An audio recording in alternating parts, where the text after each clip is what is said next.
होती है। माने शस्त्र संचालन करना, ये तो हाथ से होता है। तो शस्त्र संचालन करने की कुशलता होना, ये तो हाथ का काम है। परंतु शक्ति शस्त्र में नहीं होती है, उसे पकड़ने वाले और संचालित करने वाले हाथ में होती है। शक्ति हाथ में भी नहीं होती है, उसके पीछे हमारा जो हृदय होता है उसमें होती है। हृदय में शक्ति नहीं है तो हाथ में नहीं आती, और हाथ में नहीं है तो शस्त्र में नहीं आती। तो युद्ध जीते जाते हैं या कठिनाइयों में भी विजय प्राप्ति होती है, वो हृदय की शक्ति से होती है। उसको साहस कहते हैं। साहस से पराक्रम होता है, पराक्रम से विजिगीषु मनोवृत्ति विकसित होती है। ये विजिगीषु मनोवृत्ति हमेशा सभी अवसरों पर हमें विजय दिलाती है। इस शक्ति की भी उपासना करनी चाहिए।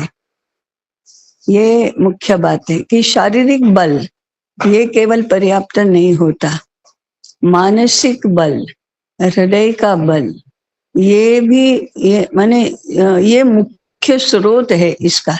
शारीरिक बल का स्रोत भी ये है। तो शारीरिक बल के लिए माने ये भी नहीं कि हृदय में तो साहस बहुत है लेकिन शरीर में कोई बल ही नहीं है, ऐसा भी नहीं चलेगा। परंतु शरीर का बल ही पर्याप्त है ऐसा नहीं होगा। तो शारीरिक दृष्टि से बलोपासना तो करनी चाहिए, नहीं शक्ति की उपासना करनी चाहिए, परंतु मनोबल और आत्मबल ये इन दोनों के लिए भी प्रयास करने चाहिए। नहीं तो केवल शारीरिक बल नहीं काम में आ सकता। अगर ये केवल शारीरिक बल रहा तो वो कभी उल्टी दिशा में भी जा सकता है, माने आसुरी भी हो सकता है। इसलिए मनोबल और हृदय आत्मबल, हृदय का बल माने आत्मबल होता है, वह उसका भी विकास होना चाहिए। तभी सही अर्थ में हम विजय प्राप्त कर सकते हैं, तभी यशस्वी भी हो सकते हैं, तभी सफलता मिलती है। इसी से आत्मविश्वास आता है, इसी से अभय आता है। भयभीत नहीं होना, हिम्मत नहीं हारना, साहस नहीं खोना, भीरू नहीं होना, डरपोक और दब्बू नहीं होना, ये इसी से आता है। और मनोबल होता है तो निरंतर कार्य करने की शक्ति बनी रहती है। तो आत्मबल, मनोबल और शरीर का बल, तीनों से विजिगीषु मनोवृत्ति भी विकसित होती है और उसी से हमें जीवन के हर क्षेत्र में विजय प्राप्त होती है। बस इसी को केंद्रवर्ती विचार रखकर फिर हम उदाहरण या ऐसा दे सकते हैं।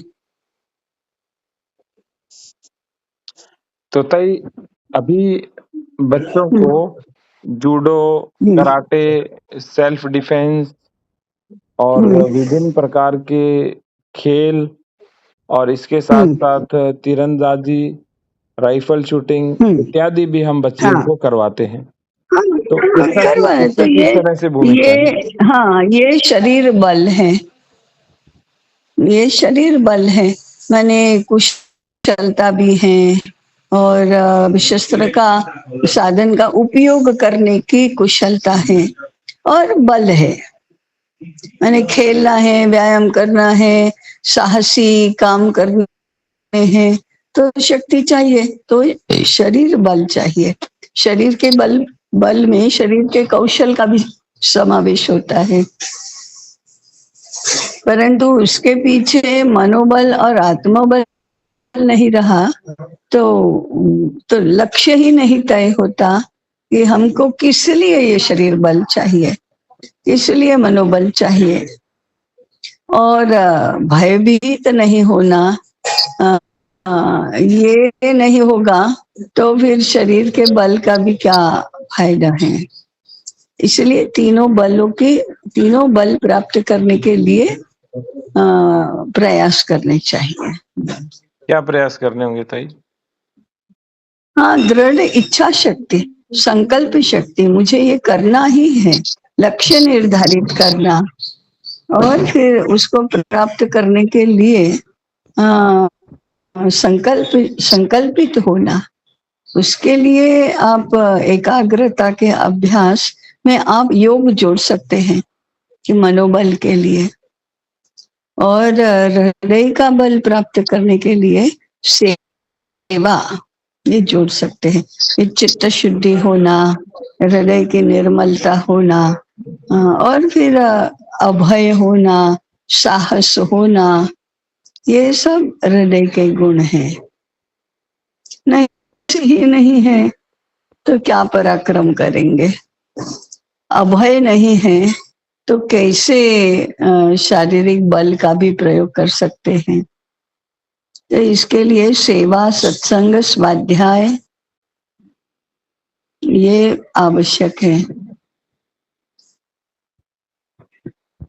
कितना लंबा पत्र आप लिखते हैं? इसके लिए ग्रंथ कौन कौन से पढ़ें या दिनचर्या क्या फॉलो करें कि शरीर बल, मनोबल और आत्मबल के लिए?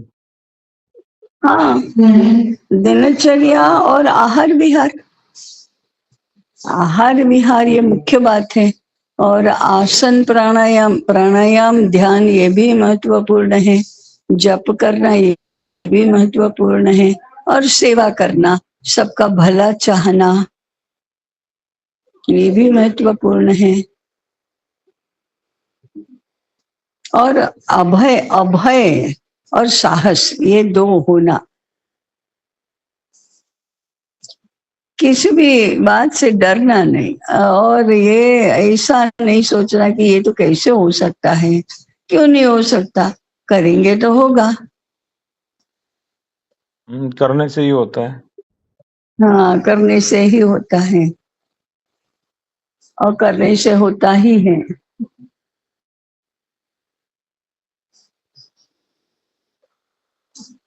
और ताई इसके आगे यदि तीसरा विषय ले तो वो कौन सा ले साथ में? फिर आहार विहार ले? हाँ हाँ, बिल्कुल आहार विहार लेना चाहिए। तो आहार विहार में लड़कियों के लिए क्या विशेष होना चाहिए?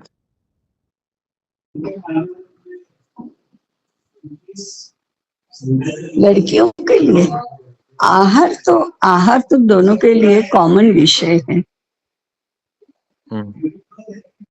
बिहार में सारा खेलना, घूमना फिरना, पढ़ना, माने स्वाध्याय करना, और कपड़े माने वस्त्र परिधान, अलंकार, श्रृंगार, ये सारी बातें आएंगी। श्रम, सेवा, सत्संग, स्वाध्याय ये भी सारी बातें आएंगी उसमें। तो विशेष रूप से दोनों के ही लिए घर को केंद्र बनाकर अधिक गतिविधियां होनी चाहिए।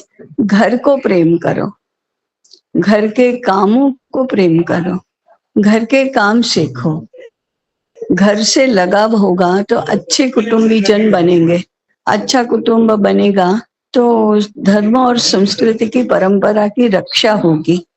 अपनी भी शारीरिक मानसिक सुरक्षा घर में है।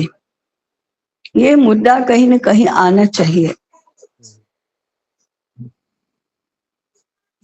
अभी ताई ये जो समाज हम शक्ति का अर्थ विस्तार, समाज धारणा, सामाजिकता में जो शक्ति है, जो साथ रहने में जो शक्ति है, संगठन की जो शक्ति है, उसकी भी उपासना करनी चाहिए। तो जैसे दैशिक शास्त्र में है ना, जातिगत हित के लिए व्यक्तिगत हित का त्याग नहीं करेंगे तो कोई भी समाज सुखी नहीं हो सकता, और समाज सुखी नहीं होगा तो व्यक्ति भी सुखी नहीं हो सकता। इसलिए सुख चाहते हैं तो ये भी करना होगा। तो फिर त्याग की शक्ति, परोपकार की शक्ति, ये भी तो शक्ति है। तो कुटुंब और समाज धारणा की शक्ति, समाज संगठन की शक्ति और जातिगत हित के लिए व्यक्तिगत हित को का त्याग करने की शक्ति, ये विषय भी लेना चाहिए।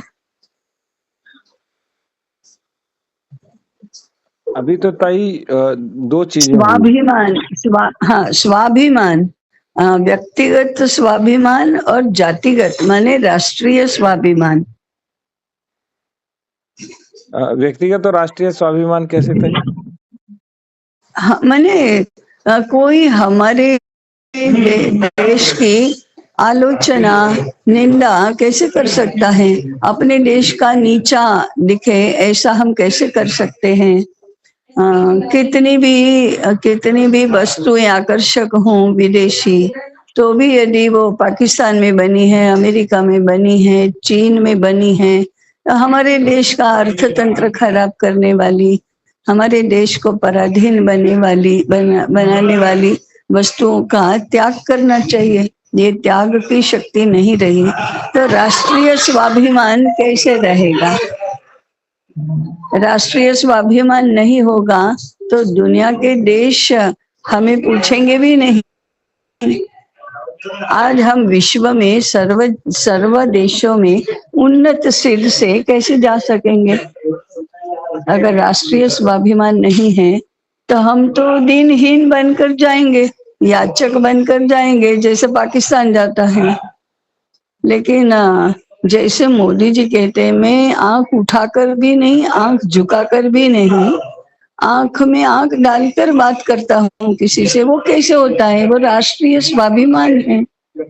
अब राष्ट्रीय स्वाभिमान के लिए व्यक्तिगत स्वयं का भी स्वाभिमान होता है, तो दिनहीन नहीं बनना, परंतु राष्ट्रीय स्वाभिमान के लिए, राष्ट्रीय स्वाभिमान से अपने अभिमान को ऊंचा नहीं रखना।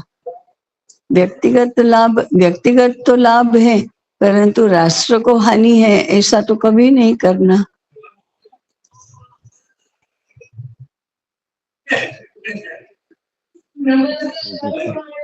बताइए, अभी तो विकास का अर्थ केवल घर से बाहर निकलना समझते हैं और स्वाभिमान या स्वावलंबन, क्योंकि नारा है स्वावलंबन का। स्वावलंबन का अर्थ ये समझते हैं कि इंडिपेंडेंट हो जाना और स्वतंत्र रूप से अर्थार्जन करना, परवाह नहीं करना, हर किसी की परवाह नहीं करना।